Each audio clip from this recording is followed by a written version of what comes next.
বান্ধব যতই বুড়ো হোক, গাছ পাওন ভুলে না।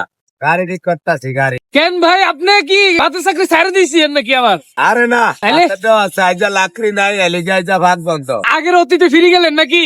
গাড়ি ঠিক করি, এটা আগের অতীতে কি? গাড়ি ঠিক করতেছি, গাড়ি নষ্ট হয়ে গেছে। আগে না আপনি রিস্কের টায়ার ঠিক করছিলেন, এইভাবে মোবিল দিছিলেন, চেন ঠিক করছিলেন, হ্যাঁ হ্যাঁ টিপ টিপ সারাইছেন, হ্যাঁ, কি কি করছিলেন? এটি সব করছি। চাকা খুলছি, ভ্যানগাই ভাঙছি, আবার ঠিক করছি, আবার সোজা করছি, ভাঙ্গিয়া লাগাইছি। আর অন্য সেটা করতেছেন নাকি? মোবিল মোবিল আঙ্গো মোবিল। চাকার কি হইলো? এটা মোবিল দিলে ব্যারিং ঘুরবো বালা, নাইলে এটা টানতে কষ্ট হয়, ওজন গাড়ি। তো হঠাৎ করে চাকার কি হয়েছিল না আপনার গাড়ির? রাস্তা পামসার হয়ে গেছে। কইছে সাইরে এরা আসতো 10 দিন ধরে, এমনি টানছি, শরীর আর কুলায় না, এই যে যখন কাম নাই, তাহলে কি হাওয়া টাওয়া দিলাম। নিজে ঠিক করলেন, নিজের হাতে টিপ সারালেন?